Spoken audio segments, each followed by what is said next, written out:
यदि आप विश्वास में आगे बढ़ना चाहते हैं तो हमारे चैनल को सब्सक्राइब करें, क्योंकि यहाँ पर हम आपको सुबह शाम वचन, प्रार्थना और गवाही के द्वारा उत्साहित करते हैं। यदि आप प्रार्थना नहीं कर पाते और मन में बहुत से सवाल हैं, तो आप हमारे प्रेयर सेंटर में कॉल करके प्रार्थना करवा सकते हैं। धन्यवाद। दोस्तों, हम आपका स्वागत करते हैं आज सुबह की प्रार्थना में। और जो कुछ मैं पर्सनली अध्ययन करता हूँ सुबह उठकर, और जो परमेश्वर मुझसे बातचीत करते हैं, वो बातें मैं आप तक पहुंचाता हूं। मैं प्रभु से कहता हूं, प्रभु मुझसे भी बात करें और उन लोगों से भी जो लोग इस वचन को सुनेंगे। और निश्चय मेरा विश्वास है कि परमेश्वर इन वचनों के द्वारा आप तक अपने संदेश को पहुंचा रहे हैं और आप उन्हें सुनकर अपने जीवन में अप्लाई कर रहे हैं। निश्चय ये मेरी ओर से नहीं, लेकिन परमेश्वर पवित्र आत्मा की ओर से ये वचन होते हैं, क्योंकि ये पवित्र शास्त्र है और हर एक वचन परमेश्वर के द्वारा लिखा गया है और हमें सिखाने के लिए ये लिखा गया है। हम लोग जब उत्पत्ति किताब उसका 8 अध्याय पढ़ते हैं तो यहाँ पर परमेश्वर का वचन कहता है कि परमेश्वर ने नूह की और जितने बनेले पशु और घरेलू पशु उसके संग जहाज में थे, उन सबों की सुधि ली। और परमेश्वर ने पृथ्वी पर पवन बहाई और जल घटने लगा। अब जानते हैं, इससे पहले जल प्रलय हुआ, और जल प्रलय कुछ इस प्रकार से हुआ कि 40 दिन 40 रात तक बारिश होती रही, और नूह का परिवार, जो जहाज परमेश्वर ने उन्हें बनाने के लिए कहा था, उस जहाज में चला गया, और बहुत सारे जानवर भी उस जहाज में चले गए। और 40 दिन 40 रात तक वे लोग जहाज में रहे और बारिश होती रही और जहाज पानी में तैरता रहा। उसके बाद भी कई दिनों तक वो लोग जहाज में रहे। और फिर नूह ने जब देखा कि बहुत समय बीत गया है और उसने जब खिड़की खोली, देखा बाहर तो बारिश बंद हो चुकी थी, तब नूह ने एक कौवे को उड़ाया और सोचा कि अगर भूमि दिखने लग गई होगी तो ये कौवा वहां बैठेगा। लेकिन क्या देखते हैं कि वो कौवा उड़ा तो सही, लेकिन उसे बैठने का कहीं भी स्थान नहीं मिला। फिर कुछ दिनों बाद उसने फिर एक कबूतर को उड़ाया, देखा तो वो भी गया और उसे भी कोई स्थान नहीं मिला, फिर वापस उसके पास आ गया। फिर उसने एक और को उड़ाया, देखा कि वो कबूतर अपने मुंह में कुछ हरी पत्तियों को लेकर के आया। लेकिन यहां पर देखते हैं कि बहुत लंबा समय बीत गया, और हो सकता है इस बीच में नूह के अंदर निराशा भी पैदा हुई हो कि अब क्या होगा, ये पानी कभी कम होगा कि नहीं होगा, क्या जीवन फिर से शुरू होगा कि नहीं होगा। अनेक प्रकार की बातें उसके मन में रही होगी, अनेक प्रकार के सवाल उसके मन में रहे होंगे। अब कैसी ये धरती होगी। एक कठिन समय, मैं यूं कहूं कि उसके जीवन में चल रहा है। एक ऐसा समय जब परमेश्वर चुप है, केवल बारिश हो रही है, वो नाव के अंदर बंद हैं, परमेश्वर कुछ नहीं कर रहे हैं, केवल ये है कि जल प्रलय हो गया है। लेकिन जानते हैं उसके बाद परमेश्वर का वचन कहता है यहां पर कि परमेश्वर ने उसकी सुधि ली। यहां पर परमेश्वर ने नूह की सुधि को लिया। परमेश्वर नूह को भूला नहीं। हो सकता है नूह के अंदर ये बात भी उत्पन्न हुई होगी कि परमेश्वर शायद मुझे भूल गया, क्योंकि बारिश तो बंद हो गई थी लेकिन जल कम नहीं हो रहा था। उसके मन में ये बात भी उत्पन्न हुई होगी कि परमेश्वर शायद हमें कहीं भूल तो नहीं गई, क्या हमें पूरा जीवन इसी नाव के अंदर तो कहीं बिताना नहीं पड़ेगा। अनेक प्रकार की बातें हो सकता है, और हो सकता है आप में से बहुतों के अंदर ये बातें हों जब आप सोच रहे हो परमेश्वर मुझे भूल गया है, परमेश्वर मेरी प्रार्थना का उत्तर नहीं दे रहा, क्या मुझे हमेशा यहीं पर रहना पड़ेगा, क्या हमेशा इसी काम को करना पड़ेगा। अनेक प्रकार के सवाल हो सकता है आपके अंदर भी हों, लेकिन मैं आपसे कहूंगा कि परमेश्वर का वचन कहता है कि परमेश्वर ने नूह की सुधि ली। परमेश्वर नूह को भूला नहीं। परमेश्वर आपको भी कभी नहीं भूलते हैं, कभी भी नहीं। परमेश्वर ने आपको हमेशा याद रखा। बाइबल कहती है कि मैंने तेरा चित्र अपनी हथेली पर खोद करके बनाया हुआ है, तू मेरी आंख की पुतली के समान है, तू मेरे स्वरूप और समानता में बनाया गया। परमेश्वर आपको कभी भी नहीं भूलेगा।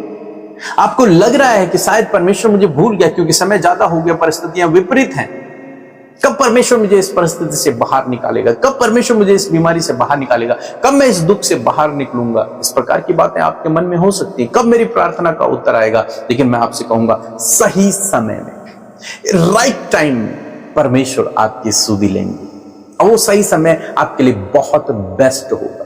यहां पर जब परमेश्वर ने नूह की सुधि ली, उसके बाद पूरा पानी घट गया और उसे भूमि दिखाई दी और वे लोग जहाज से बाहर निकल आए।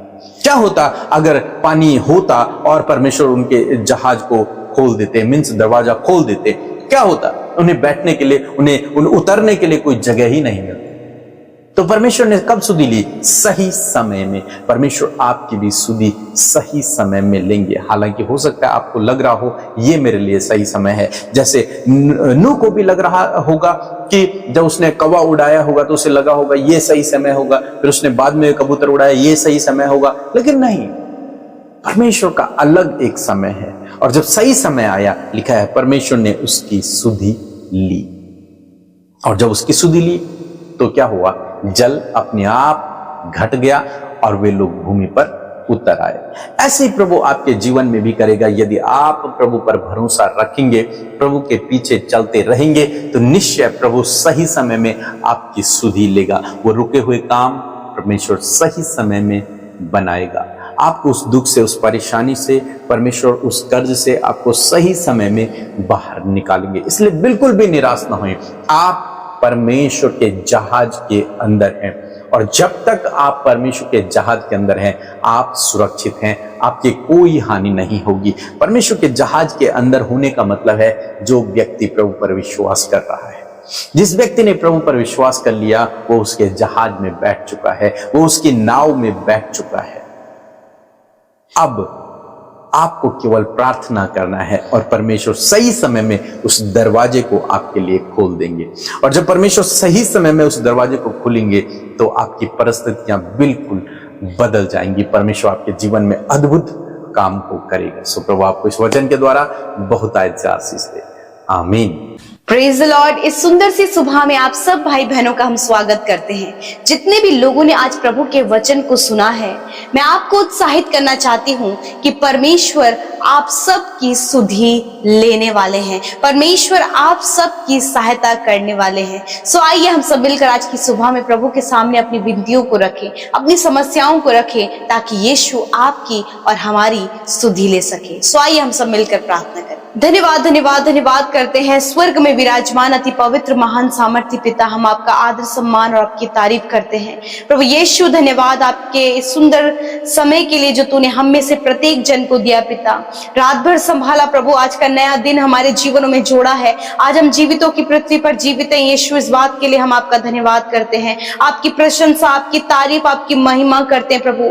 हम घटे तू बढ़े, तेरा राज्य बढ़े, तेरा कार्य प्रभु हम में होकर बढ़े। खुदावन आज के दिन के लिए हम चाहते हैं पिता, हम में से प्रत्येक जन के जीवन में यीशु आपकी इच्छा पूरी होने पाए पिता। आपकी इच्छा हमारे जीवनों में पूरी हो। यीशु मसीह आज के दिन के लिए ज्ञान बुद्धि समझ को आप हमें दे मेरे प्रभु, ताकि प्रभु उस ज्ञान समझ को, उस बुद्धि को प्राप्त करके प्रभु जी आपके कार्यों को, आपके राज्य को हम बढ़ा सके प्रभु जी। हर एक नेगेटिविटी, हर एक डाइवर्ट करने वाली बातें, हर एक निराश करने वाली बातें इसी वक्त हम इन भाई बहनों के जीवन से दूर करते हैं। हर एक निराशा, हर एक उदासी, हर प्रकार की परेशानी यीशु के नाम से हम दूर करते पिता। आज के दिन में प्रभु जहां कहीं तेरे लोग जाएं, आपकी सुरक्षा, आपकी प्रोटेक्शन प्रभु इन भाई बहनों के लिए, इनके बच्चों के लिए, परिवार के एक एक सदस्य के लिए मांगते हैं पिता। इनकी जर्नी में आप इनके आने जाने में सहायता मदद करें, इनके कामों को आज के दिन में सफल करें प्रभु, और होने दे पिता परमेश्वर हर एक को प्रभु एक अच्छा स्वास्थ्य दे पिता, ताकि स्वस्थ रहकर प्रभु ये आपकी महिमा करे प्रभु। विशेषकर आदर है आपके वचन का प्रभु, जिसके द्वारा आपकी वाणी हम सब तक पहुंची है पिता। जिस प्रकार प्रभु जब जल पर लय हुई पिता, तो प्रभु तूने नूह और उसके परिवार की सुधि ली पिता परमेश्वर। उसी प्रकार परमेश्वर पिता, यदि आज बहुत सी मुश्किल, परेशानी, विपत्तियां और बहुत से बुरे बुरे हालातों से होकर प्रभु तेरे लोग गुजर रहे हैं प्रभु जी, ऐसे समय में प्रभु जब वो बहुत ज्यादा प्रभु जी अपने आप को थका हुआ, हर जगह से दरवाजे बंद, हर जगह से उम्मीद और आशा टूटती हुई जब आपके लोगों को नजर आ रही है प्रभु, ऐसे समय में परमेश्वर पिता आपके लोग आपकी उपस्थिति में बैठने पाए खुदा। और मैं दुआ करती हूँ पिता कि तू सुधि लेने वाला परमेश्वर है, अपने लोगों की ओर दृष्टि करने वाला, क्योंकि तेरी दृष्टि तेरे लोगों पर लगी रहती है कि तू अपने सामर्थ्य के कार्यों को उनके जीवन में दिखाए। प्रभु मैं धन्यवाद करती हूँ आज जितने भी भाई बहन प्रभु यीशु मसीह मानो कि वो अपने जीवन में दुखी, परेशान, समस्या में, निराशा में, उदासी में, बहुत कुछ उन्होंने अपने जीवन में खो दिया, बहुत कुछ प्रभु सारे दरवाजे मानो कि बंद नजर आ रहे हैं, हर जगह से प्रभु उम्मीद और आशा टूटती हुई नजर आ रही है। प्रभु ऐसे समय में प्रभु मैं आज प्रार्थना करती हूँ, जिस प्रकार यीशु नूह की तूने सुधि ली, उसके परिवार की तूने सुधि ली पिता, उसी प्रकार खुदावन आप इन भाई बहनों की, नौजवानों की, बच्चों की पिता, हर एक व्यक्ति जो ऐसे समय से, ऐसे पल से जब उन्हें लगता है कि सब कुछ भी उन्हें समझ में नहीं आ रहा है, कुछ भी उन्हें आगे नहीं दिख रहा है, ऐसे समय में प्रभु आप उनकी सुधि लेकर उन्हें प्रभु आगे मार्ग दिखाएं परमेश्वर पिता, उनकी सहायता करें प्रभु जी, मुश्किल दौर से बाहर निकाल के एक आशा, एक उम्मीद उनके मनों में जगाएं परमेश्वर। प्रभु तेरा वचन कहते हैं अंत में फल होगा और तेरी आशा ना टूटेगी। हर एक व्यक्ति प्रभु जो आप पर आशा लगाए हुए है, हर एक की जो आप सुधि ले रहे हैं प्रभु, उनके जीवन में खुदावन वो आशा पूरी हो और अपने जीवन में तेरी भलाइयों को देख सके। खुदावन मैं धन्यवाद करती हूँ आज प्रभु, यदि अपने फाइनेंस में परमेश्वर प्रभु दरवाजों को बंद देख रहे हैं प्रभु जी, अपने रिश्तों में दरवाजों को बंद देख रहे हैं प्रभु, जीवन के हर एक क्षेत्रों में दरवाजों को बंद देख रहे हैं प्रभु जी, कुछ भी प्रभु इनके जीवन में अच्छा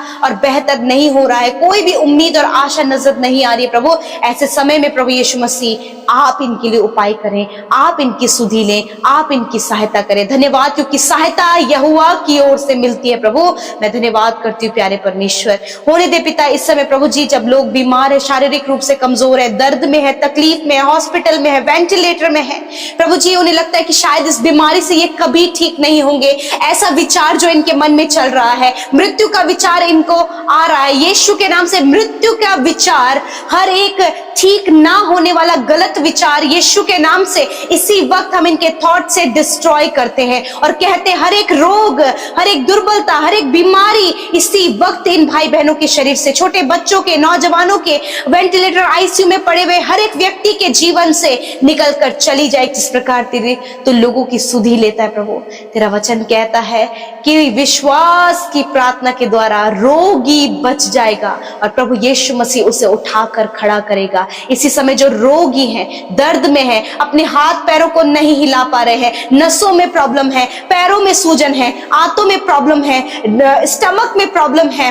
किडनी में, लिवर में प्रॉब्लम है, हार्ट में प्रॉब्लम है, लंग्स में प्रॉब्लम है, अस्थमा की प्रॉब्लम है, या फिर परमेश्वर प्रभु जी वायरल फीवर से, कोरोना वायरस से प्रभु जी वो ग्रसित हैं, यीशु के नाम से मैं कमांड करती हूँ हर एक रोग को, मैं कमांड करती हूँ हर एक बीमारी को, get out in the name of Jesus. यीशु के नाम से आज्ञा देती हूँ हर एक रोग, हर एक बीमारी, हर प्रकार की शारीरिक कमी इन बच्चों के शरीर से, नौजवान भाई बहनों के शरीर से, बुजुर्गों के शरीर से इसी वक्त जाओ यीशु के नाम से। बहुत सारे भाई बहन इस समय ऐसे हैं जिनके शरीर में घाव बने हुए हैं, आपके घाव इसी वक्त चंगे हो रहे हैं, जिनके हाथों में, उंगलियों में सफेद दाग है, चेहरे पर सफेद दाग है, पीठ पर, छाती पर सफेद दाग है, इसी वक्त आप चंगे हो रहे हैं। रिसीव करें अपनी चंगाई को, रिसीव करें अपनी चंगाई को।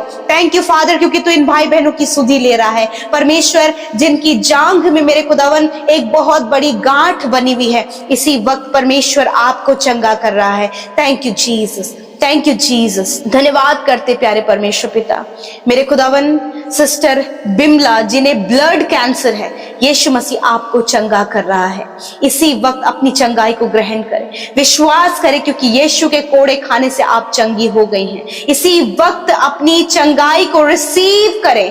Blood cancer I command gate out in the name of Jesus. मैं प्रार्थना करती हूँ जितने भी भाई बहन किसी भी प्रकार के कैंसर से इस समय ग्रसित हैं, उस कैंसर को, कैंसर के सिम्टम को यीशु के नाम से मैं नष्ट होने की आज्ञा देती हूँ।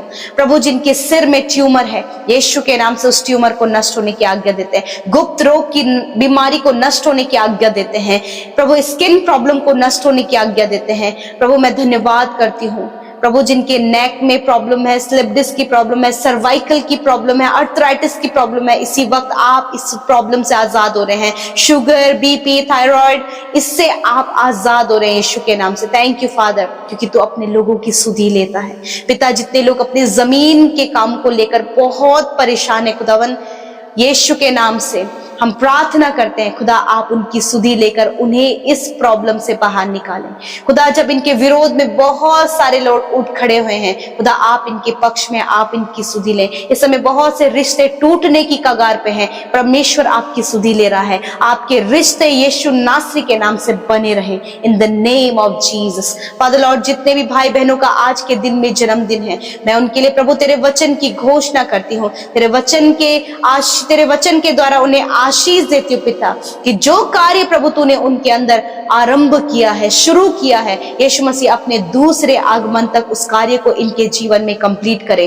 दीर्घ आयु दे, अच्छा स्वास्थ्य दे पिता, इनके कामों को सफल करे और जो योजना आपने इनके लिए रखी उस योजना को इनके जीवन से पूरा करके अपने राज्य को इनके द्वारा आप स्थापित करें। छोटे बच्चे, नौजवान, बुजुर्ग लोगों को इस जन्मदिन में प्रभु बहुत आयत से आशीष देते हैं। जितने भी भाई बहनों की मैरिज होने जा रही है प्रभु, जब बहुत सारी प्रॉब्लम्स प्रभु वो फेस कर रहे हैं, इसी वक्त वो प्रॉब्लम्स दूर हो यीशु के नाम से। धन्यवाद क्योंकि तू सुधि लेता है प्रभु। सारी बातों में धन्यवाद करते हैं। जिन्होंने बोया है मल्टीप्लाई करे, उनकी कमाई पर बरकत हो और वो आशीषों को पाए।